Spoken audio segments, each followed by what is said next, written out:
The story begins with the couple Dale and Erica, who are hiking through a forested area.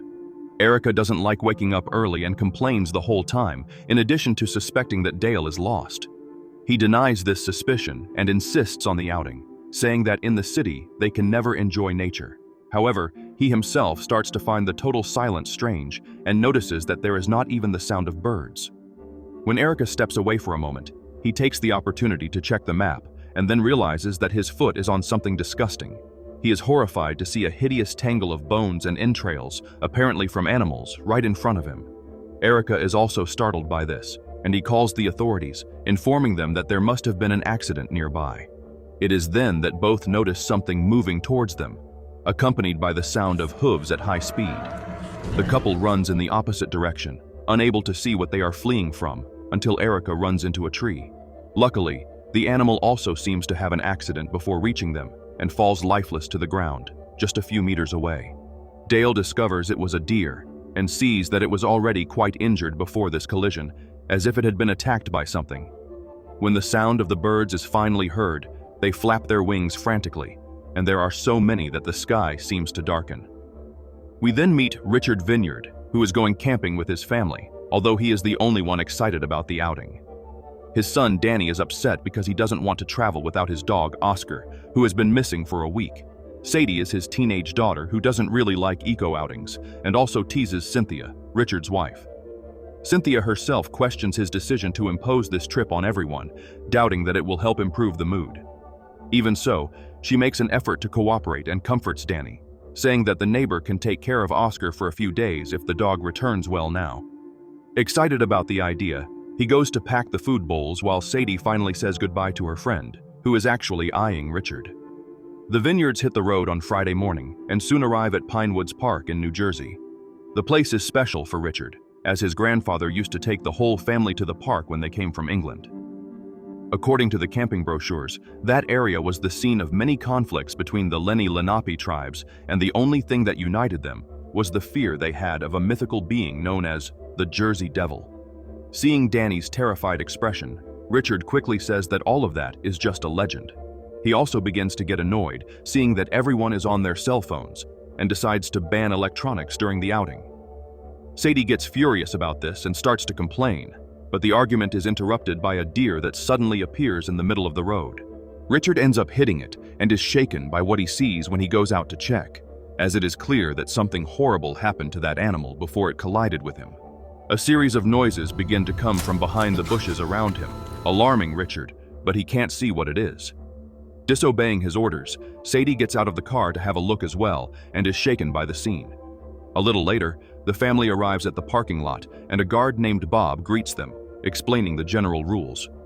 Richard takes the opportunity to mention the injured deer and says that the animal had even lost its antlers. Bob suspects that this is the fault of a man named Wyatt Barron, who lives nearby. He fenced his house with barbed wire, and this has been a problem for the deer that gets stuck on it. Richard talks to the guard without taking his eyes off his daughter, who is already making friends with boys Zach and Ryan. But Bob regains his attention when he recommends great caution with food, due to an incident that occurred the other day with a bear. Richard says that there are no bears in the park, and Bob denies this information, but assures him that they are very few, and there is no danger. The family then goes to the camping area, and Richard is furious to see that it is full of messy people who can't detach from their screens. This was not what he was looking for when he planned this trip, and these setbacks are making Richard increasingly nervous. When he goes to teach Danny how to set up the tent, a traumatic memory suddenly invades his mind and he starts to feel sick. Cynthia rushes to help him, worried about an injury he has on his arm, and gradually manages to calm him down. That night, she invites him to join the others around the campfire, and he reluctantly agrees, just to accompany her. Several other visitors are already eating treats and sharing camping stories when the two arrive. Richard recounts the deer incident, and Zach takes the opportunity to start the traditional horror tales, while his friend Dave says he'll go to the bathroom and be right back. Ryan joins in and begins to tell the story of Mother Leeds, a single mother who had 12 children from different fathers. Despite the general disapproval in the village, many people helped care for the children as Leeds was very poor and lived in a shack in the woods. However, one day, the village leaders put an end to the situation and prohibited her from having more children, under threat of being banished. Knowing she couldn't care for her brood without the help of the villagers, Leeds agreed to the ultimatum. Everything went well for some time until she fell ill and locked herself in the shack for several months. Suspicious, some villagers surprised her with a visit and upon discovering she was pregnant, decreed her expulsion as soon as the baby was born. Leeds claimed not to know how this happened and cursed everyone, even offering the newborn to the devil. Perhaps because of that, what was born of her was not a human baby, but rather a monstrous creature that soon spread its wings and attacked the siblings, killing 2 right off the bat. Mother Leeds herself was the next victim, and her demonic son was free to spread terror in the forest ever since. As soon as the story ends, Dave returns to the circle with a scary mask and frightens everyone, as the 3 boys had planned from the beginning. The prank is really very lame, but Richard reacts so aggressively that everyone ends up being more shocked by his short fuse than annoyed by the trick. Back at the tent, Cynthia says he overreacted and he apologizes, embarrassed for losing control. That night, he has a terrible nightmare about a winged beast chasing him through a field. He wakes up standing in the middle of the forest, far from the tent, with Cynthia very worried at his side. When her phone starts to vibrate, Richard becomes furious upon seeing that the call is from a man named Brian and throws the cell phone away. Swearing that he never cheated on her, she complains about this excessive jealousy that has forced her away from her own friends since she married him. Succumbing to his affection, Richard apologizes again and decides to take a walk to clear his head. Soon after, a majestic deer appears that enchants him, but the encounter is ruined by a sudden thud and a wave of spine-chilling whispers. Investigating the cause of the noise, Richard sees that it was another torn deer, which however strangely falls from the top of a tree. In the morning, he wakes up with his arm much worse, takes several pills at once, and frowns when he discovers that his daughter went for a walk with Ryan. Moreover, Zach seems to have disappeared during the night, and there is a policeman at the campsite questioning everyone. Growing increasingly frustrated, Richard decides to leave the designated camping area for a quieter place, ignoring Cynthia's objections. Sadie also gets annoyed when she returns from the outing, and Sheriff Winters takes the opportunity to speak with Richard while he packs everything. There is a heavy urn in the middle of the stuff, and he explains to Winters that it is his father's ashes, which he intends to scatter in the park. Saying that Richard was seen in the woods at dawn, the sheriff asks if he saw Zach or anything that could help find the boy. Cynthia is upset to hear her husband lie about not leaving the tent, especially when Winters hands back her cell phone. After he leaves, the family finishes packing their belongings, and all follow Richard towards Oswego Point, a more secluded part of the park. They take a break when Danny says he needs to go, and we see Zach's body lying nearby, but no one sees him. Hours later, the 4 are still walking. Danny is complaining about sore feet, and Cynthia suspects Richard is lost. He assures everyone that Oswego Point is just ahead, and they proceed until Sadie hears a radio playing music. They find an abandoned campsite with strange artifacts hanging above the tent, and Sadie starts screaming when she sees a dog's carcass. Cynthia is startled when Richard decides to set up the tents right there, even with the children scared, but he points out that the clouds are getting heavy and it is dangerous to keep walking. She gets a bit tense seeing him take a knife from his pocket, and he explains that he will untie the dog's rope to then get it out of there. Doing so, his mind fills up again with flashes from the past, this time with images of Oscar barking aggressively. At the same time, Sadie discovers that the other side of the abandoned tent is all torn, as if something had attacked the occupants. Richard is still at the riverbank when something falls into the water and several rocks begin to loosen from a cliff at the same time.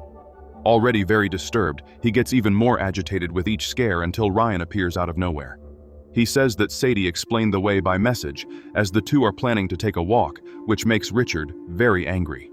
Trying to frighten the boy, he starts telling another version of the story of Mother Leeds, and says that she drowned her 13th child in the stream as part of a demonic pact.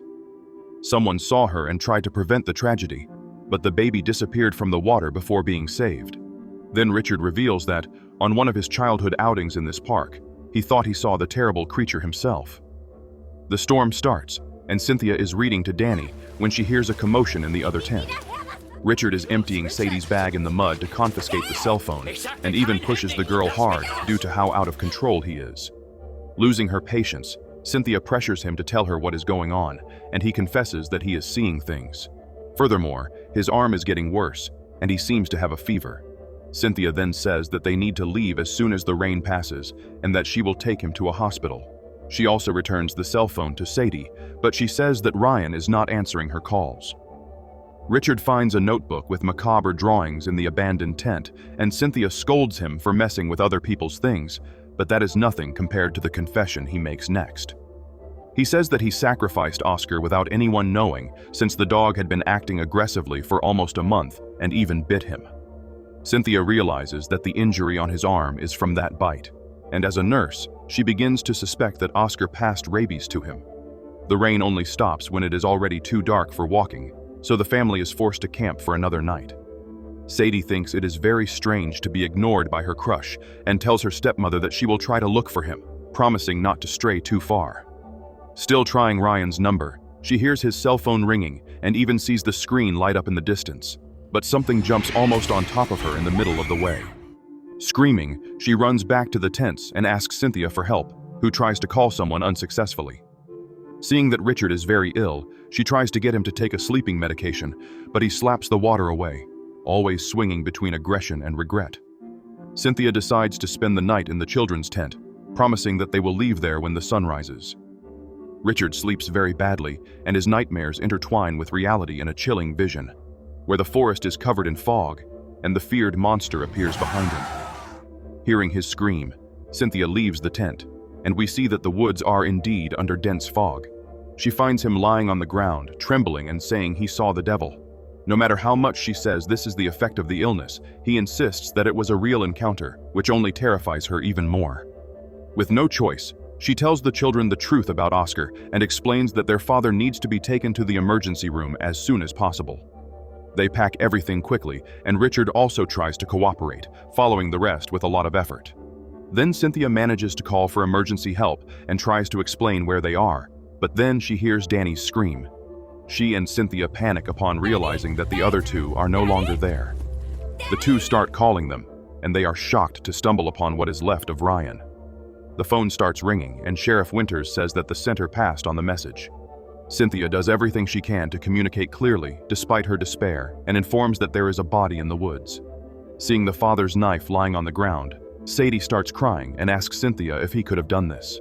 It is right at that moment that Danny screams again, and the two run towards the sound, finding the boy floating in a lake. They fear the worst upon seeing him unconscious, but Cynthia manages to save him with CPR, and Sadie is so relieved that she doesn't even notice the silent approach of their father. But when Cynthia sees him, she lunges at him without mercy and unleashes all the rage she has held since Friday. Richard's visions mix the image of his furious wife with that of the rabid dog, and he suddenly retaliates, breaking her leg. Cynthia falls to the side, screaming in pain, while Richard's expression begins to change, as if he were realizing what he did. With not a shred of patience for this back-and-forth regret, Sadie knocks out her father with a tree branch. At the same time, Winters is returning to the park with the sirens on, and already puts the search dogs out as soon as he arrives. He tells Bob that Richard mentioned Oswego Point, and the guard explains to him which trails lead there. Meanwhile, Sadie takes control of the situation, tying her father to a tree trunk and helping her stepmother as best she can. She says she will leave with Danny, planning to walk straight until she finds someone. Cynthia agrees, asking that she not let go of Danny's hand and comes back if it starts to get dark. Then Richard regains his senses and pleads with his children to free him, but the two run off without listening to him. Very distressed, he screams that the forest is not safe, but falls silent when he remembers what he did to his wife's leg. She also asks what happened to Danny, as the boy could only say that something pushed him into the lake, and tells that he found Ryan's body. Richard blames the Jersey Devil for all of this and continues asking her to let him go, as the thing could be lurking to attack at any moment. Cynthia refuses to help him, and he is horrified when she says that the only monster there is him. Nearby, Winters and his team find Zach's body and deduce that this could not have been any kind of bear. Sadie asks her brother who took him to the lake, and he says that their father was looking for a hiding place, afraid of something that was supposedly pursuing them. Cynthia bites a branch and adjusts the bone in her own leg, almost fainting from pain. Then Richard sees the devil's wings appearing behind the foliage and tries to make her look in that direction, but she does not hear. He states that this is not his first encounter with that being and claims that the Jersey Devil has been pursuing him since childhood. Desperation gives him the strength to break free from the tree, and Cynthia hears the rope snapping. Richard starts to get close to her, almost in tears and swearing that he only wants to protect her, but she hits him with a rock.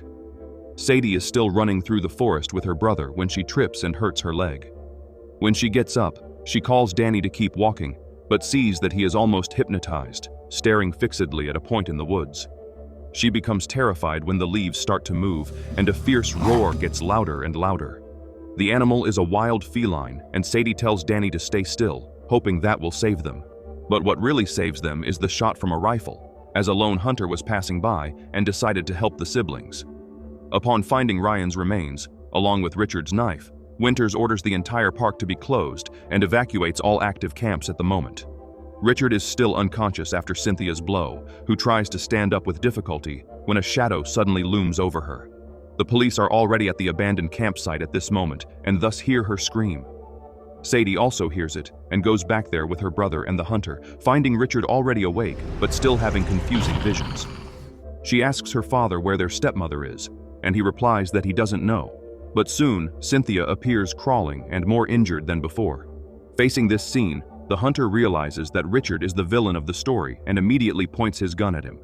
Danny runs to his mother, and a moment of distraction costs the hunter dearly, as Richard seizes the chance to overpower him. The gun accidentally goes off, alerting the police who are almost arriving, and the two fight until the devil appears again, and Richard gathers his strength to win the fight, striking the hunter and stealing his gun. However, now his family is already gone, and the creature's screams are getting farther away, which means they could be in danger.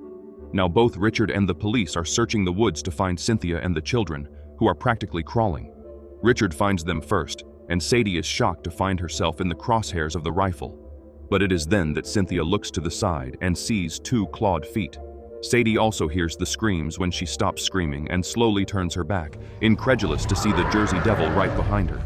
Unfortunately, Winters does not see the monster from where he is when the police finally surround Richard. Bob is the only one who sees and shouts for them not to shoot, but then Richard himself pulls the trigger, trying to take down the monster. Winters responds to this with a shot as well, hitting Richard seconds before facing the devil. Bob runs away while the sheriff is devoured, and Cynthia crawls to her husband, regretting not having believed him. The two hold hands until the shadow of a gigantic pair of wings covers the family, plunging into the sky, towards Richard. A few weeks later, Sadie and Bob gather a group and enter the forest to hunt the creature and put an end to this terror.